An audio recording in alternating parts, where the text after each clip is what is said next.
아주 오래전인데 한국에서 목탁을 만드는 장인에 대한 글을 읽은 적이 있습니다.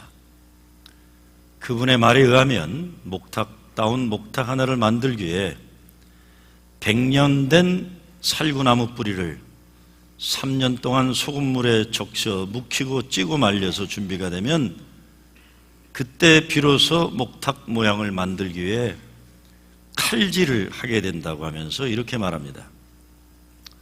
깨달음이었습니다. 겉모양만 흉내낸다고 다 목탁이 되는 건 아니라는 것입니다. 목탁의 생명은 소리라는 걸 알았습니다. 깨달음의 소리가 아니면 목탁이 아니라 나무일 뿐입니다. 그랬습니다. 사람에 대한 말이기도 합니다. 사람이 태어나서 사람이 되는 것은 오랜 세월 많은 연단과 실현의 과정을 거쳐 만들어져가는 것이라고 생각합니다. 그냥 되는 게 아니죠. 너 언제 사람 될래냐 그러는 게 그 얘기입니다. 예수 믿는다는 것도 그리하리라 봅니다. 예수 믿는 것 입으로 고백하고 마음으로 믿으면 된다고 하지만, 그래서 세례받고 교인이 되고 그러지만, 정말 예수님의 사람이 된다는 것은 겉모양만 흉내낸다고 되는 것이 아니라 예수님 말씀에 깨달음이 있고 그 깨달음이 삶에서 실천되어지지 않으면 그냥 껍데기만 그럴 뿐 진정한 예수님의 사람이라 말할 수 없다는 것입니다. 하나님의 사람도 만들어집니다. 하나님의 말씀에 순종하고 하나님 말씀으로 훈련되어진 하나님의 사람은 아무나 되는 건 아닙니다. 오늘 성경 말씀을 보면 이스라엘 민족에게 광야 40년을 주신 것은 하나님의 사람으로 만들기 위해서 그렇다. 그리고 가나안 약속의 땅에 들어갈 준비를 시키는 것이라고 말씀하고 있습니다. 오늘 성경에서 하나님이 광야를 주신 이유로 첫째는 낮추신다, 낮아지도록 하셨다, 겸손케 하시기 위해서 그렇다. 둘째는 믿음과 순종의 훈련을 위해서고, 셋째는 가르침을 주시기 위해서 그랬다고, 마지막으로는 복 주시기 위해서 그렇다고 하는 겁니다. 그렇기 때문에 구약이나 신약에서 광야로 나가는 경우는 하나님의 뜻과 성령의 인도하심으로 인해서 나가는 겁니다. 중요한 것은 하나님은 하나님 나라 역사에 쓰임받는 지도자를 세우실 때 광야로 보내셨습니다. 다니엘이 그랬고 요셉이 그랬습니다. 인생의 광야죠. 모세가 그랬고 예수님이 그랬습니다. 그리고 사도 바울도 다메섹에서 거꾸로진 이후에 하나님의 일을 한다고 나서기 전에 먼저 사마리아 광야에 들어갔습니다. 거기서 푹 썩은 거예요. 광야를 거친 인간을 하나님 나라 역사의 주역으로 쓰시는 겁니다. 믿음의 실현과 연단 후에 광야를 거치는 훈련이 없이 하나님이 쓰시는 일이 없습니다. 저는 초등학교 때 부잣집 아이들을 참 좋아했습니다. 왜냐하면 부잣집 아이들하고 놀면 시험 볼 때에 그 집 가서 밤에 공부하면 아침에 꼭 계란 후라이를 해주기 때문에 저는 좋아했었습니다. 중학교 때는 공부 잘하는 아이들이 좋았습니다. 고등학교 때는 운동 잘하는 애들이 좋았어요. 싸움 잘하는 애들이 좋았어요. 대학생 때는 사회 정의를 위해 싸울 줄 아는 역사의식 있는 아이들이 좋았습니다. 그런데 나이를 먹어가면서는 어려운 현실을 극복해내는 믿음의 사람들이 좋습니다. 아픔도 알고 슬픔도 알고 실패도 해보고 인생의 바닥을 때려보기도 하고, 그래서 하나님의 은혜를 아는 사람이 되는 겁니다. 오늘 성경 말씀에 하나님이 이스라엘 백성들로 하여금 광야를 건너게 하신 이유를 설명하는 말씀을 통해 프로싱 제1교회 지난 40년 역사를 돌이켜 볼 수 있으면 좋겠습니다.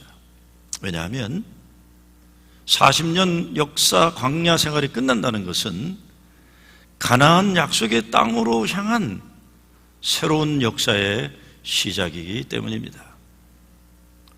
실제로 광야 40년보다 가나안 정복의 역사가 더 힘들었습니다. 하나님 약속의 땅으로 들어간다는 것이 그냥 세월이 훌쩍 흘러 들어가는 것이 아니라 철저하게 이스라엘 민족의 신앙을 하나님은 시험하시고 그들을 준비시키는 과제로 삼으셨습니다. 눈물에 젖은 빵을 먹지 않은 인간하고 인생을 논하지 말라. 우리 어렸을 때 많이 들었던 얘기죠. 눈물로 젖은 빵을 먹지 않은 사람하고는 인생을 논하지 말라. 고은희 시인의 한달락 시에도 내려갈 때 보았네 올라갈 때 보지 못한 그 꽃이라고 했어요. 내려가면서 하나님이 보이는 거예요. 내려가면서 가족이 보이고 내려가면서 교회가 보이고 내려가면서 부모님이 보이는 거예요. 자식이 보이는 거예요. 내 힘으로 잘 될 때는 아무도 안 보이는데 같은 광야길을 가도 계속 불평과 불만으로 인생을 채우는 사람들이 있습니다. 결국 그들은 노예 생활하던 에집트가 그리워했고 금송아지 만들어서 우상 숭배하다가 망하고 말았고 가나안 약속의 땅에 들어가지를 못했습니다. 광야 40년을 통해 훈련된 사람들이 가나안으로 들어가는 겁니다. 맛은 없는데 하늘에서 내려오는 만나를 먹으면서 감사할 줄 아는 사람, 앞으로 갈 길이 불확실해도 불기둥과 구름기둥 보면서 그것만 바라보고 길을 가는 사람, 길을 가면서 끊임없이 의심하고 불평하는 사람이 아니라 약속 붙잡고 앞으로 묵묵히 걸어가는 그 사람, 광야에서도 찬양하고 예배 드릴 줄 아는 그 사람이 되어가는 것입니다. 저는 아직 성지순례를 하지 못해서 유대 광야를 몸으로 경험하진 못했습니다. 그런데 제가 섬기던 교회에 이스라엘에서 영사를 지낸 분이 있었는데 그분은 다음 임지도 이스라엘로 신청했다고 그러더라고요. 유대 광야에 나가면 하나님의 임재를 온몸으로 느낄 수 있었다 그럽니다. 광야는 외로운 곳입니다. 오늘 말씀에서 낮추시는 곳이라고도 했어요. 우리를 줄이게 하는 것, 배고프게 하는 곳이라고 했습니다. 밤에는 어떤 짐승이 해칠지 모르는 두려움의 미지의 두려움의 광야입니다. 그런데 거기서 하나님의 임재를 느끼는 거예요. 이민교회의 가장 큰 문제가 좁은 땅, 좁은 공간에서 홀로 주인 노릇하는 것 잘하는 사람이 교회에 와서 그대로 주인 노릇하라고 해서 그런 경우가 많아요. 세상에 얼마나 높고 세상에 얼마나 대단한 사람들이 많은데 그거 모르고 자기가 제일 잘났다고 하는 사람들이 너무 많아요. 이민교회는. 제가 아틀란타에서 목회할 때 제일 골치 아픈 분들이 어떤 분이냐면 소도시에서 한 200명 교회 다니던 분들이에요. 중형 도시에서 200명 교회는 굉장히 큰 교회거든요. 그러니까 2,000명이 넘는 교회에 와서도 옛날 우리 교회는 이렇게 안 했다는 거예요. 아, 미치지. 가기나 하지도 않고 그냥 거기 쭉쭉 있으면서. 여러분 150명 교회 200명 경험 가지고 2,000명 교회를 자꾸 판단하고 잣대질하는 거예요. 이러면 안 된다고 그러고요. 이러면 교인들 다 떨어진다고 그러고요. 자기나 떨어지나 하면서 계속 불평하는 사람들이 있어요. 어떻게 할 수가 없어요. 고집 부리면요. 작은 공간, 작은 동네에서 놀던 사람들의 공통점은 세상을 작게 보는 겁니다. 자기 말만 맞다고 하고 자기 생각을 넘어서는 세상을 인정하지 않는 거예요. 이런 사람들 골치 아픕니다. 광야에 나가서 하늘을 바라보고 잠도 자고 가도 끝이 없는 길을 순례하면서 하나님 인도하시고 예배하심 그리고 하나님 열어주시는 미래에 대한 원대한 꿈과 비전을 가진 사람들이 필요한 거예요. 여러분 오늘 인생 오늘까지 살면서 여러 종류의 광야를 거치셨을 겁니다. 교회도 광야길을 걸어서 가는 겁니다. 광야는 우리를 성숙하게 하고 겸손하게 하고 연단을 통해 강하게 만들고 하나님 말씀에 순종하는 깨달음을 주는 겁니다. 광야는 마른 땅이죠. 앞이 보이지 않는 땅이에요. 물이 귀해서 목마른 땅입니다. 햇살이 너무나 센 땅이에요. 밤에는 찬바람 세차게 불어요. 낮에는 멀쩡해 보이는데도 너무 해가 세서 어쩌지 못하고 쓰러지고 마는 밤의 달은 보이지 않는 곳에 있는 짐승들이 언제 가서 물지 알지 못하는 미지의 두려움의 세계예요. 우리 모두도 나름대로의 정도 차일 뿐이지 광야를 거쳐 오늘까지 왔습니다. 어려운 일 경험할 때마다 저는 그렇습니다. 그런 과정을 살아보니까 어려움을 경험할 때마다 얼마나 좋은 은혜를 주시려고 이렇게 어렵게 하실까 그래요. 그래도 계속 어려우면 하나님 적당히 하시죠. 네? 왜 그러세요? 얼마나 큰 은혜를 내게 주시려고 이러십니까? 하나님 더 힘들어지면 그러신다고 내가 하나님 은혜를 포기할 줄 압니까? 왜? 지난날 과거 속에서 어려움이 있었지만 돌아보면 그것이 은혜였다는 고백이 있기 때문에 그럴 수가 있는 거예요. 광야에 담긴 하나님의 은혜의 비밀을 찾는 게 믿음의 과제입니다. 그들을 그 땅에서 인도하여 아름답고 광대한 땅, 젖과 꿀이 흐르는 땅에 이르게 하리라. 이게 하나님의 뜻이에요. 광야는 가나안 약속의 땅에 살아갈 사람들을 준비시키는 영성 훈련의 학교입니다. 동시에 광야는 말씀에 순종하는 하나님 백성으로 남을 것이냐 아니면 불순종으로 광야에서 끝마칠 것이냐 선택이 이루어지는 것입니다. 구약 성경에 보면 이스라엘 민족이 경험했던 여러 광야가 나옵니다. 이 여러 광야가 상징하는 것들이 지난날 프로싱 제1교회가 걸어온 날들 가운데 어떤 의미가 있는지 돌이켜 볼 수 있는 반면 교사와 타선 지석의 기회로 삼을 수 있으면 좋겠습니다. 타선 지석은 좋은 예를 통해 배우는 거죠. 저렇게들 하는구나. 나도 배우고 싶다. 반면 교사는 저렇게 하면 안 되겠구나. 그렇게 배워가는 거예요. 깨달음을. 실수도 실패도 괜찮아요. 문제는 그것을 통해 무엇을 깨달을 것인가, 이것이 중요한 것이죠. 첫째, 이스라엘 민족은 스루 광야를 지나갔습니다.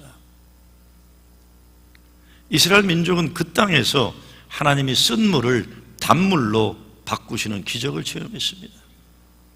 스루 광야는 하갈이 사라에게 쫓겨나서 어린 아들 이스마엘을 안고 살 길이 막막해 하늘을 바라보며 울부짖던 비극의 땅이에요. 우리의 슬픔, 우리의 아픔이 있는 곳, 거기에 하나님의 말씀을 순종한 믿음의 사람이 그에게 인생이 변화된 광야가 있는 겁니다. 미국 이민생활 하면서 쓴물 마셔보지 않은 분들 계시겠습니까? 다 나름대로의 쓴물 마시면서 왔어요. 근데 하나님이 그 쓴물을 단물로 바꿔주신 겁니다. 쓴물은 마시면 안 된 물이죠. 단물은 마셔도 되는 물이에요. 사막에 물이 있긴 있는데 마실 수 없는 쓴물이 있는 게 얼마나 안타까워요. 근데 하나님이 거기에 나뭇가지를 넣으심으로 마실 수 있는 단물로 바꿔주셨다. 우리네 인생에도 하나님이 그렇게 하신 경험들이 다 있어서 여기까지 그 물 마시며 온 겁니다. 신광야를 들어갔습니다. 신광야는 배고픔의 땅이에요. 배가 고파 하나님을 원망한 땅. 애굽 땅 고기 가마 옆에서 노예 주인들이 던져주던 고기를 실컷 먹었다는 거 불평했던 그 사람들, 모세를 불평했던 그 사람들에게 모세가 화가 나서 하나님께 요청해서 메추라기 고기를 실컷 먹여서 코에서 비계가 흐르고 귀에서 기름이 흐르게 하면서 다 죽여버린 땅이에요. 실컷 먹고 죽어라 그런 거예요. 하나님 심판받아 죽게 되었던 뼈아픈 과거의 기억에 먹는 거 불평하다가 과거 에집트 생활을 그리워하다가 그렇게 된 거예요. 저는 제 품성 가운데 좋은 게 하나 있어요. 나쁜 것도 많지만 좋은 거 있고 하나님이 저한테 복으로 주셨다고 생각하는 건데 그거는 평생에 제 기억에 한 번도 먹는 것을 불평해 본 적이 없어요. 저는. 먹는 것을. 신혼 초에 저 집사람이 음식을 잘 못 만드는데 자기가 만들어 놓고 민망한지 맛없다고 거두더라고요. 제가 화를 냈죠. 얼마나 맛있는데 너 미쳤냐. 그래서 그 사람까지 내가 다 먹었어요. 한참 쳐다보더라고요. 저게 인간인가 짐승인가. 자기가 봐도 맛없다는데 왜 그럴까요? 왜 저 같은 사람은 그러게 됐겠습니까? 저만 해도요, 가난한 나라에서 살던 사람입니다. 저만 해도 지금 80 넘어가신 어른들이 사시던 그 시대 어린 나이에 저희들 어렸을 때 꿈에 그랬어요. 고봉에 가득 찬 흰쌀밥 먹는 꿈 꾸고 자는 거예요. 자면서 먹는 게 귀하던지. 그걸 경험했기 때문에 음식 함부로 버리는 건 꼴을 볼 수가 없어요. 우리가 자랄 때 학교 도시락 싸우는 게 집안 경제 수준을 얘기했습니다. 잘 사는 집 애들은 계란말이하고 장조림 아니면 조그만 소세지. 나는 어디서 난지 그건 알다가 모르겠어 옛날에. 조그만 소세지. 이제 그 밑에 집들은 멸우치나 콩장. 그 더 밑에 집들은 마른 무말랭이 그거 한 거. 그런 거예요. 흰쌀 싸우는 나쁜 놈들도 있었지만 보리밥들 싸우고 아니면 그것도 못 싸웠어요. 그래서 선생님이 부잣집 애들한테 엄마한테 얘기해서 도시락을 더 싸우게 해서 가난한 애들 먹게 해줬죠. 제 시골 중학교 때 짝이 점심시간만 되면 교실을 나갔어요. 한성이라는 애인데 포천에 살던 놈인데 늘 버짐이 많았는데 나는 한 살 어린 때 먼저 들어갔기 때문에 조금 세상 돌아가는 판단이 잘 약했어요. 그래서 세상 돌아가는 걸 잘 모를 때인데 그래서 나는 어떻게 생각했냐면 저 새끼 저 혼자 맛있는 거 먹으려고 나가나 보다 그랬어요. 근데 그게 아니었어요. 한성이는 운동장에 있는 뽐뿌물에서 이불을 대고 뽐뿌물을 배를 채우고 학교 뒤에 있는 야산에 가서 가만히 앉아 있다가 점심시간 끝나는 종치면 교실로 들어왔던 애예요. 근데 그놈이 의정부 농업중학교에서 서울로 학교 가는 게 참 어려울 때인데 대한민국에서 제일 좋은 고등학교가 있잖아요. 중동고등학교. 거기를 저하고 한성이하고 영식이하고 셋이 들어갔어요. 근데 제가 미국에 오는데 대학 노트에 그 한성이가 첫 장에는 뭘 넣냐면 중동고등학교 입학 발표자들 명단에 제 이름하고 자기 이름하고 영식 이름하고 동그라미를 쳐서 올려놓고 대한민국 지도, 역사 다 지가 써가지고 애국가 쓰고 태극기가 무슨 뜻인지 쓰고 의정부 농업중학교 교과 적고 중동고등학교 교과하고 응원가 적어놓고 그리고 저한테 주면서 정호야 조국을 잊지 말아다오 그랬던 아이예요. 나중에 이민 와서 알았어요. 고등학교 다니다가 가난해서 그만뒀어요. 사립학교니까. 그것만 끝인 게 아니라 나중에 들으니까 너무 일찍 인생을 마치고 말았다고 하더라고요. 우리 대학 다닐 때 걔는 인생을 마쳤어요. 우리에게는 가난한 사람들 삶에 있는 아프고 슬픈 기억이 있는 친구입니다. 여러분도 다 그런 기억들이 있을 거예요. 저는 다른 건 몰라도 애들 배고픈 거는 볼 수가 없어요. 어느 집 애들이라도. 젊은이들에게 꿈이 상실되는 거는 참 가슴 아픈 노릇이에요. 한참 꿈을 꿔야 되는 청소년들이, 대학생 청년들이 좌절해서 기죽어 있는 건 보기가 힘들어요. 애틀란타에서 몇 년 전부터 감리교가 연합으로 저소득층 아이들, 미국에도요, 가난한 동네 가면은 주말 되면 먹을 게 없는 애들이 있어요. 부모는 나가지만 돌보지 못해. 방학이 되면 진짜 못 먹어요. 그래서 이 백팩을 만들어서 주말에 집에 가서 먹을도록 만들어주고 뭐 이런 걸 했었어요. 그러다가 그게 발전되면서 백인들은 잘 사는 사람은 서버브로 다 떠나고 도시에 가난한 동네 남아있는 흑인교회, 히스패닉 교회 그거 주일학교 살리는 운동에 참여를 했어요. 이게 딴 게 아닙니다. 가난한 동네 아파트 다니면서 알려주는 거예요.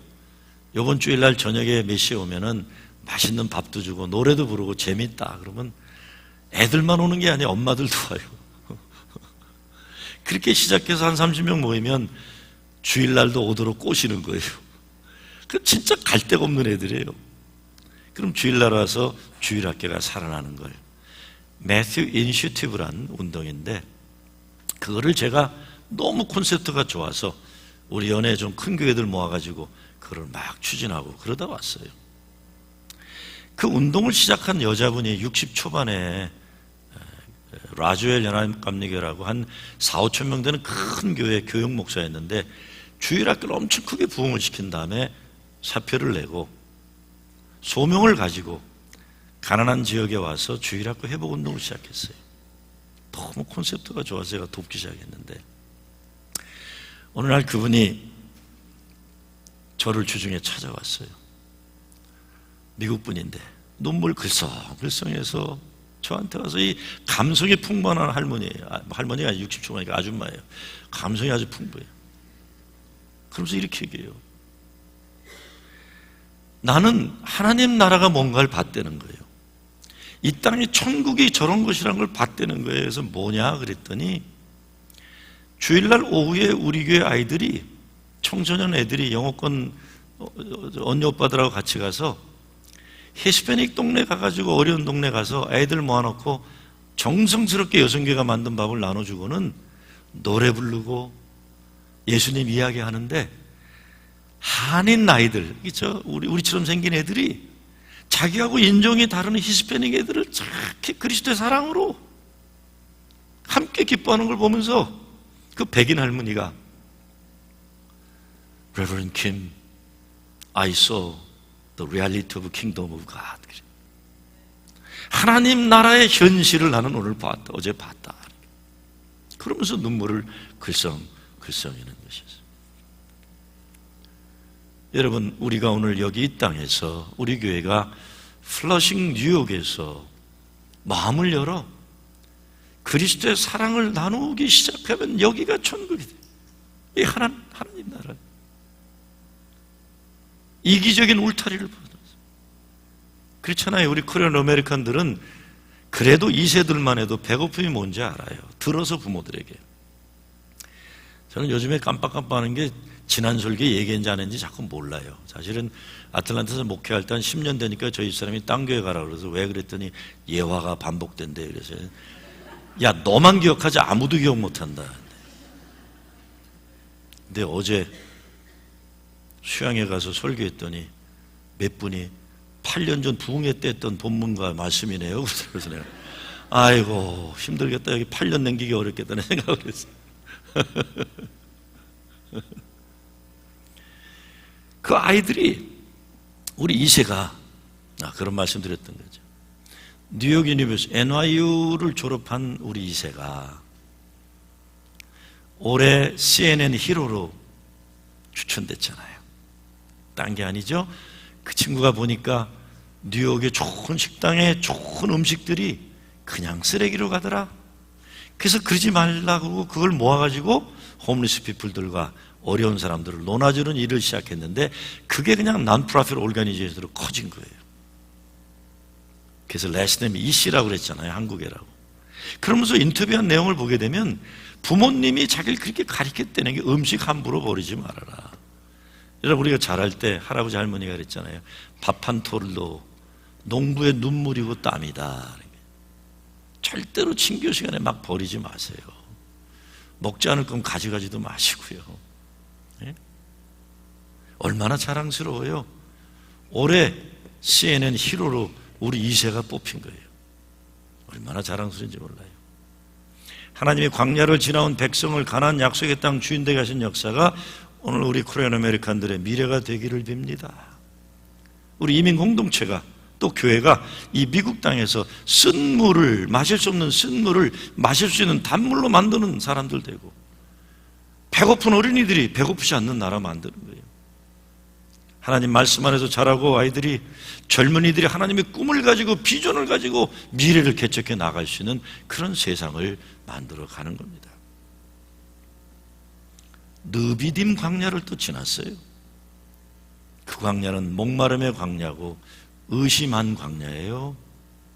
목이 말라서 서로 마음이 강팍해져서 싸우다가 하나님이 정말 우리 가운데 계시는가 의심했던 곳, 그게 르비딤 광야입니다.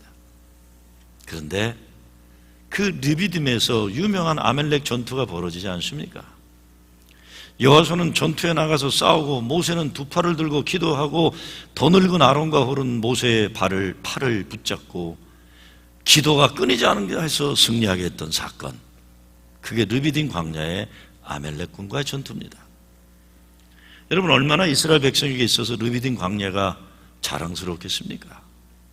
목마름과 의심으로 싸우는 아프고 부끄러운 경험의 자리지만 모세가 손을 들어 기도할 때 그 난공불락 같았던 아멜렉 군대를 물리칠 수 있었다는 그 경험이 선조된 그들이 후손들에게 이 이야기를 들려줄 때 얼마나 자랑스러웠겠어요. 근데 여러분, 르비딤 전투가 이스라엘 민족에게는 아주 중요한 레슨을 줍니다. 젊고 유능한 여호수아가 전쟁에 나가 잘 싸워서 전쟁에서 승리했다고 하나도 기록하지 않아요. 여호수아 때문에 이겼다고 말하지는 않습니다. 늙은 모세가 두 손 들어 기도해서 승리했다고 밝히고 있는 거예요. 이스라엘 민족은 여호수아를 민족의 지도자 모델로 세우지 않습니다. 적군이라도 손에 피를 많이 묻힌 것에 대해 자랑으로 삼지 않습니다. 하나님의 종 모세가 손을 들어 기도한 것을 후손에게 주는 광야 승리라는 것을 가르침으로 남기고 있는 거예요.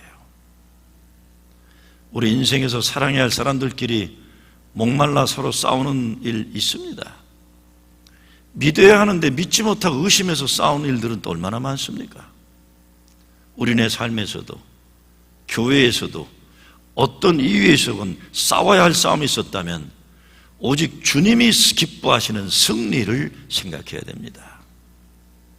그리고 전쟁이 끝나고 나서 어떻게 하나님이 우리에게 승리를 주셨는가 고백할 때 우리 가정에서도 우리 교회에서도 젊은 사람들이 머리가 좋아서 싸움 잘해서 승리한 것이 아니라 믿음의 어른들이 기도해서 승리했다는 겸손한 고백이 담겨져 있어야 하는 겁니다. 신의 광야를 거쳤어요. 신의 광야에서 이스라엘 백성들이 인내가 시험받습니다. 모세가 시내산에 올라가 하나님 말씀을 받는 동안 우상 금송아지를 만들었던 겁니다.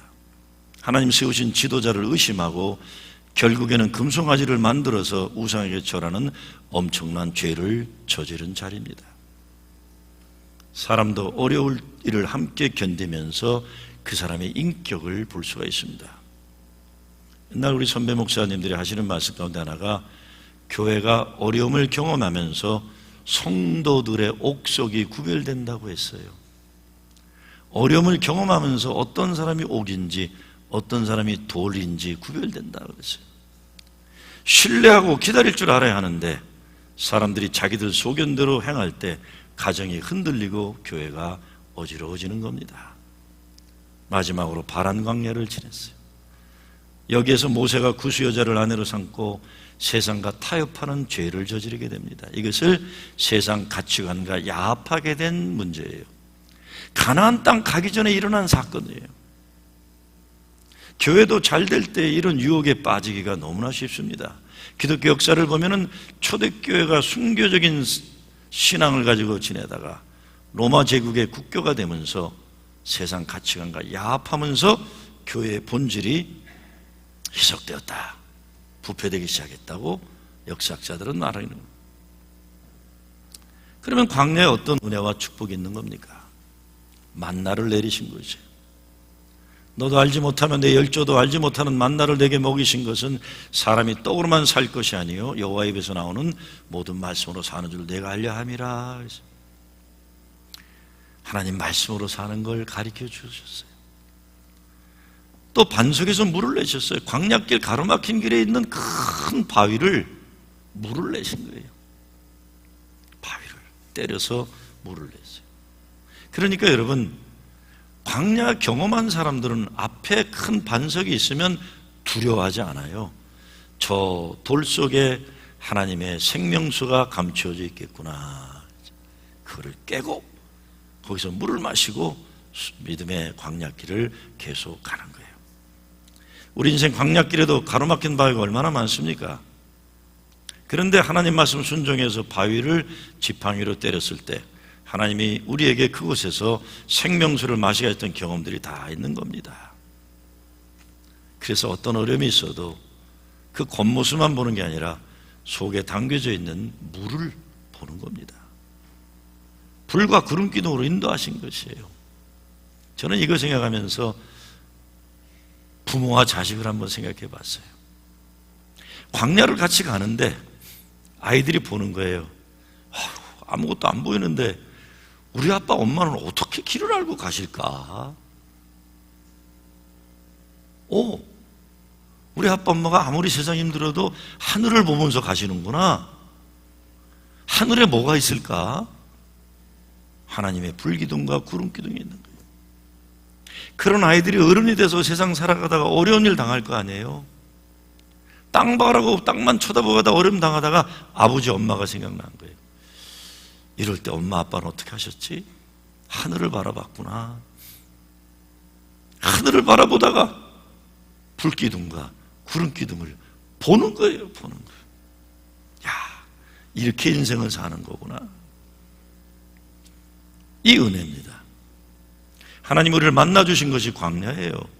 모세가 광야에서 떨기나무 하나님을 만나 부름을 받는데 바로 부름받기 이전에 일어난 사건이 낮추신 사건이에요. 다음에 미디안 광야에서 썩어지게 맺는 거예요. 자기를 땅바닥에 떨어뜨려 주세요. 광야에서 낮추신 하나님의 목적은 하나님의 큰 위대한 일을 위해서는 낮추어진 사람을 통해 쓰시겠다는 겁니다. 교회도 낮추어지는 경험을 한 사람들이 하나님을 만난 사람들이에요. 하나님이 낮추시는 경험을 한 사람이 행복할까요? 스스로 자기를 높이는 사람들이 행복할까요? 교회에서 우리는 다른 사람을 높이고 자기를 낮추는 훈련을 해야 됩니다. 자기를 높이는 사람은 하나님을 아직도 못 만난 사람들이에요. 제가 한 10여 년 전인데 막 이제 건축이 막 끝나 교회가 막 부흥하니까 이상한 현상이 일어났어요. 센 권사그룹들이 저를 찾아왔어요. 50대 권사그룹들이 40대 후반 권사들이 쫙 찾아와서 저한테 단판을 벌이더라고요. 목사님, 말하자면 이런 거예요. 고상한 말로 저 매가리 없고 능력 없는 장로들하고 일하지 말고 우리들과 일합시다 이거예요. 할렐루야, 얼마나 기뻐요. 힘도 없고 돈도 없고 매가리 없는 장로들하고 일하지 않고 이제 나는 싱싱하고 똑똑한 권사들하고 일하게 되겠구나. 제가 그랬을까요? 제가 그렇게 얘기했어요. 여러분 실력 많은 여러분들 트럭으로 데려와도 저분 장로님들하고 바꾸지는 않겠습니다. 확인하세요. 가셔서 진짜인가 아닌가.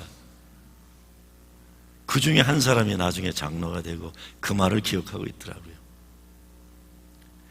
당신들처럼 자기 실력 믿고 하늘 무서운 어른들을 우습게 여기는 당신들 트럭으로 와도 난 당신들 손잡고 목회 안 한다. 하나님, 우리가 가장 낮아지는 현장에서 만나주세요. 낮아져야 돼요. 낮아져야 돼요. 말씀을 주셨죠? 말씀을 주셨어요. 내가 나의 법을 그들의 손에 두어 그 마음에 기록하여 나는 그들의 하나님이 되고 그들은 내 백성이 될 것이라. 하나님은 축복의 땅 가나안에 들어가기 전에 광야 40년 세월을 통해 하나님 백성을 연단시키셨고 하나님 말씀 순종할 백성들을 선택하신 겁니다. 광야 40년이 없었으면 가나안 축복의 고귀함을 몰랐을 겁니다. 미국 이민생활이 광야예요. 하나님 말씀에 서고 의지하고 사랑 나누고 살면 광야길도 이겨내고 용기를 가지고 축복의 땅으로 갈 수 있습니다. 우리 가정이 우리 교회가 말씀 안에서 서로 사랑하며 가나안 축복의 땅에 함께 가는 믿음의 공동체가 되기를 빕니다. 광야에서 우리는 우리의 못남을 무기력함을 발견하는 거예요. 프린스턴 신학교를 시작한 조나탄 에드워드가 미국 영적 대각성 운동을 시작한 분인데, 광야에서 우리는 우리의 견고한 교만의 진이 무너지는 걸 경험해야 된다고 했어요. 나는 무기력하구나. 내가 할 수 있는 게 아무것도 없구나. 두렵구나. 그래서 하나님만 붙잡는 걸 경험하게 되는 거예요. 사도 바울은 이거를 내가 그리스도와 함께 죽고 그리스도와 함께 사는 것이라고 고백한 겁니다. 광야를 거치면서 내 못된 자아가 죽어야 돼요. 한 10년 전 정말 교회 잘 됐어요. 그래서 정말 40대 중반 이렇게 넘어가면서 연합감독에 나같이 잘난 목사가 있을까 생각했어요. 어느 날 드디어 때가 왔어요. 연합감독에 큰 교회 목사들만 모인대요. 그래서 워싱턴 한인교회 조용기가 아니라 조용준 목사님, 지금 감독 되셨죠? 그 당시 프러싱 제1교회 김중원 목사님, 디트로이트 연합교회 이훈경 목사님, 그리고 나구영 목사님이 오신지 아니면 기억은 안 나요. 그리고 다 나이가 똑같은데 나만 어린 사람이고 이렇게 한 거예요. 드디어 시대가 나를 인정해 주는 때가 왔다. 흥분했어요. 첫 만나면서 돌아가면서 자기 이야기를 하는데 제 차례가 됐어요. 그 시간을 기다렸어요. 선배 어른들 앞에서 나를 이제는 보여줄 때가 됐구나. 그래서 제가 이렇게 얘기했어요. 이제쯤 되니까 목회가 뭔지 알 것 같습니다. 다 그랬어요. 제가 그랬어요. 그냥 내가 교회 부흥시켰잖아요. 그랬더니 지금 버지니아연의 감독이신 조영진 목사님이 생글생글 이 충청대 양반이 웃더니 이렇게 얘기를 하세요. 아직 멀었다 그러시더라고요. 안다고 하는 것 보니까 너무 멀었다. 완전히 깨지고 말았어요. 그 어른들 앞에서. 민망스러워서요. 응? 그래도 그 어른이 사적인 얘기지만 프로싱 제1교회 사실은 가지 말라고 하셨거든요. 아틀란타는 어떡하냐? 제가 마지막으로 결단하고 감독님 저 가기로 했습니다 그랬더니 가만히 있다가 조영진 감독님이 영어로 I am proud of you 그러시더라고요. 고맙다. 고맙다. 그래서 인정해 주신 것 같아요. 이제는 10년 후에. 우리는 광야를 거치면서 낮아지는 걸 경험하게 되는 거예요. 우리보다 선배가 있구나. 우리보다 어른들이 계시구나. 그거 깨달아야 됩니다. 우리가. 프로싱 제1교회 광야 40년을 지나왔습니다. 이제부터 우리는 뭘 해야 되는 겁니까? 광야 40년 하나님 믿고 살아온 믿음의 사람들만이 체험한 은혜를 여러분은 가지고 계세요. 어렵고 힘든 날이 있었지만 남들이 보지 못하는 감추어진 은혜를 경험했기 때문에 여기에 계신 거예요. 이제 은혜를 찾기 위해 눈과 마음을 열어야 해요. 그래서 감사하고 기뻐하고 하나님께만 영광을 돌리는 교회가 되어야 합니다.